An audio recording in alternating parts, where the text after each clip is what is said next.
The SPCA of Tompkins County was incorporated in 1902, and since then, the organization has done everything from investigating cases of animal cruelty to facilitating the adoption of dogs, cats, and other animals. Well, last weekend, they did something a bit different. They welcomed a cohort of small dogs all the way from the West Coast to their Ithaca shelter. And here to talk about why and what it took to make that happen is Jim Bouderau, the director of the Tompkins County SPCA. Jim, thanks for stopping by. My pleasure, Samuel. So, Jim, just to get us started, can you tell us a bit more about what happened this last weekend? Sure. Our relationship with Best Friends Los Angeles started a few years ago, where they were trying to transition the city of Los Angeles to a no-kill city, much like here in Tompkins County. They were reaching out to shelters across the country who they knew were no-kill, where they could possibly help relocate some of the animals in their shelter system. The issue in Los Angeles is that the scope of their problem with unwanted pets is so large that the only way to achieve their goal of no-kill status is to transport animals out of the city limits. So that relationship began a couple of years ago, where they asked us to do a transport, and this was now the 6th time that we've worked with them to transport small, very highly adoptable dogs out of the city of Los Angeles to the Tompkins County shelter. The process itself is fairly easy. Best Friends, through it's called their Pup My Ride program. They make it very easy for other shelters to participate.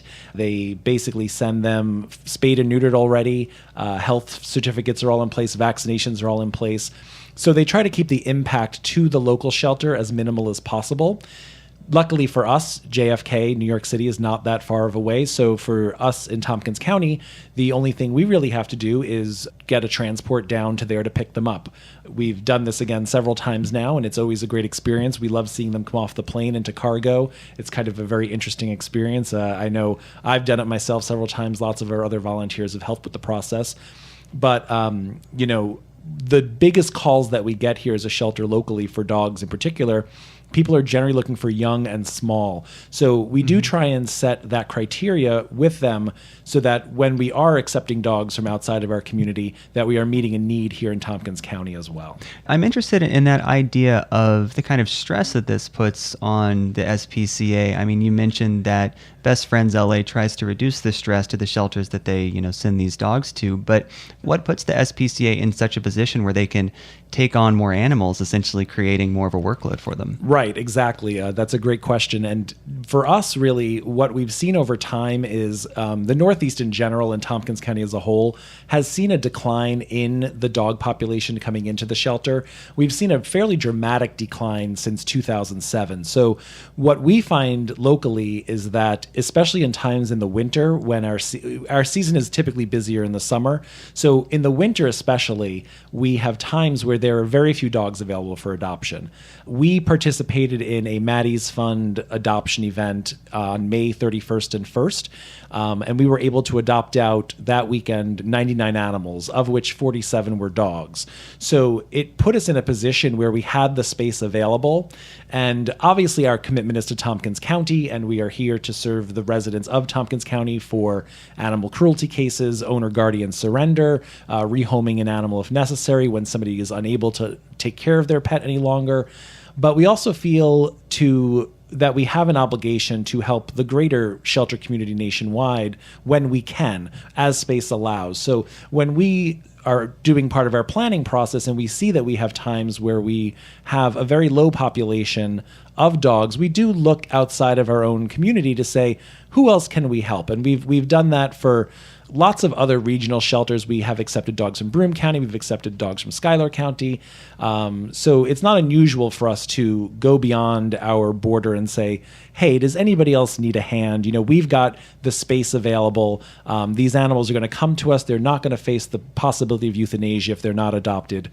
And we've been very successful, particularly with these dogs, because they so closely match the desire that people have for an adoption, that they tend to get adopted incredibly quickly. So the impact, again, to the shelter is very low.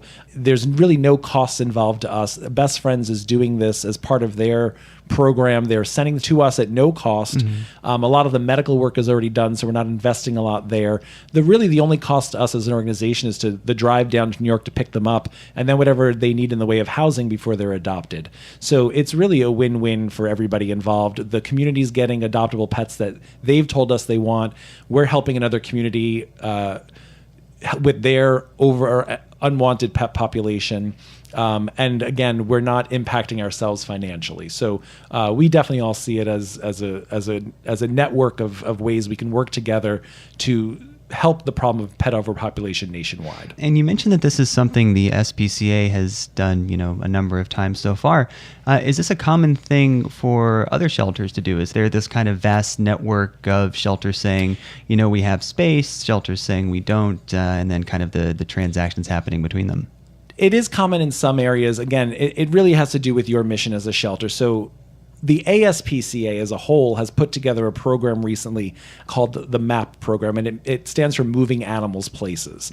And what they've done is they have an online tool now that connects shelters who might be looking to accept animals from outside of their area with shelters who have a very strong need to get animals transported out. So they've created this reciprocal relationship between shelters that can work more closely together now and have a way to connect. I think the big problem has been prior to Facebook, social media, people working together, there wasn't always a good way to connect with another shelter to see what their needs were. The new MAP program from the A and, what Best Friends is doing in particular communities has really helped to make all those steps possible. So it is a relatively new concept. We definitely think that the trend is heading in that direction. Now, obviously, there are places around the country like the South. The South has a horrible dog overpopulation problem. You're never going to see a shelter in the South probably open up their shelter and say, we're going to accept animals, but they're a great source for animals for shelters in the Northeast, the Pacific Northwest, that don't have the overpopulation issues that those geographical areas have. The A has also done some great research to show that if you actually connected the number of potential adopters out there with the number of animals that wind up in shelters every year, they would actually cancel each other out. So that research has also helped to move that movement forward in terms of connecting shelters who can help each other. And just to clarify, when you mention the A, that's the ASPCA. The ASPCA. They're the umbrella group, if you will. Gotcha. And you mentioned that these dogs came from LA because this shelter out there is looking to move towards becoming a no-kill shelter, and that the Tompkins County SPCA was the first open admission no-kill shelter in the country. Can you explain for us a little bit of what that process of becoming a no-kill shelter was like, and then what kind of stresses that puts on an organization like the SPCA day to day? Well, for us, it was pretty difficult, mostly because of the fact that we were one of the first places doing it. We were transitioning roughly around the same time as the San Francisco SPCA, so it was a relatively new concept, nationwide. The biggest, and we still get calls, almost, I would say I get them monthly, from shelters around the country, Canada in particular. There's a strong growing movement there, asking, those exact questions. And my answer, truthfully, most of the time is what you really need is the support of your community. Because if you don't have that, it's going to be very difficult for you to make that leap. I often encourage other shelters to start small, to not necessarily just overnight transition. We started in 1999 by making a commitment to no longer euthanize dogs for space, and that then led to cats, and then it led to making sure that every treatable and manageable medical condition wasn't euthanized for. So it can be done in stages. And the biggest issue is the financial implication. Obviously, the more animals you have and the longer you have them, the more costly it's going to be. And then with an increased number of animals, it then becomes the question of, is our facility large enough to handle them? So, and that could that answer could be yes, that answer could be no. That answer could lead to the need for an additional facility, which would also have a financial implication. So finances are going to be important, and the support of the community which you're in. So a city like Los Angeles or New York, for example, which has the Mayor's Alliance, these are large metropolitan areas with not just one shelter. They have generally several municipal run or private shelters that all need to work together to solve that problem, and share the resources and the responsibility for making that transition happen. Obviously, here in Tompkins County, we're a much smaller community. It's just the one shelter, so it's a little bit easier for that to happen. But we are not a municipal shelter. We are not government funded. So for us, the important part is this financial support of the community to make our work possible. So that's really, truly the most important part of the whole puzzle. I like what you're mentioning there, the interplay between the SPCA and the community. The SPCA wouldn't be there without the community's support. But I'm wondering if you had any thoughts on what an organization like the SPCA does for the community. Well, obviously most people know us as, the happy place you might get your adopted animal, new family member from, and that's great, and we all love that. I have my own Tompkins County dog at home, and it's always great to have that as a pet lover, that new addition to the family, and that's a very happy moment. It's kitten season right now, so we have lots of people adopting kittens. But we are also out there in the community, fighting animal cruelty. So we're investigating cases of animal abuse, animal neglect, animal abandonment right here in our community. And I'll say on a personal level, when I first moved here, it was one of those things where I thought that couldn't possibly happen here. It's just everyone thinks it can't happen in their own community. But the SPCA investigates about 1,500 reports every year of animal cruelty or neglect. About 400 to 500 of those on average turn into actual investigations, and fewer of those involve criminal charges. But it is something that's going on in our community on a regular basis, and we are there to investigate it. We also provide humane education and outreach through our SPCA summer camp, out in the school districts, any number of activities that we might participate in.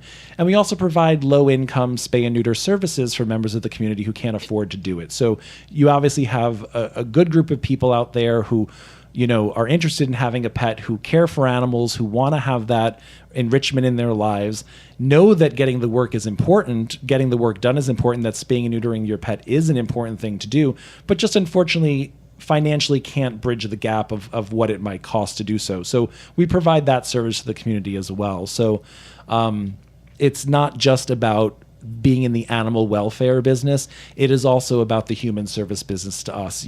We have a public assistance program where sometimes pet owners are unable to care for their pets for lots of reasons. It might be an instance of domestic abuse. It might be an instance of a medical reason. You're in the hospital for a certain period of time.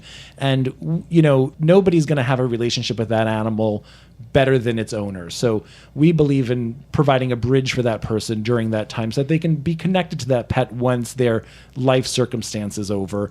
And that's better for the pet and better for the owner. So it's not just about, the place where you go and adopt a pet, or the place that you stop by in the mall to play with a kitten. But it's the whole package of what we do for me. Mm-hmm. And Jim, if people wanted to find out more about some of these services, real quickly, where could they do so? There are lots of places.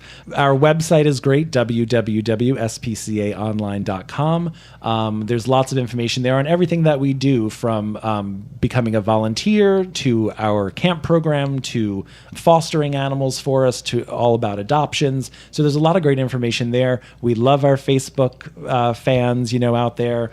I think we are over the 8,600 like mark now. So we tend to put a lot out there on social media. So if you are a fan of learning about what's going on day to day in the shelter and seeing some cute animal pictures, definitely like us on Facebook. We're also on Twitter. We try and put as much information out via social media as possible. And certainly, nothing beats a one-on-one. So nothing beats stopping down to the main shelter on Hanshaw Road or going by the annex at the shops at Ithaca Mall. We also have pets at our local PetSmart and our local Agway locations. So there's a lot of places where you can find out about what's going on at the SPCA. Well, I have been speaking with Jim Bouderau, the director of the Tompkins County SPCA, about what's been happening with the organization recently and about some of their new additions at the shelter. Jim, thank you so much for stopping by. My pleasure. Thank you.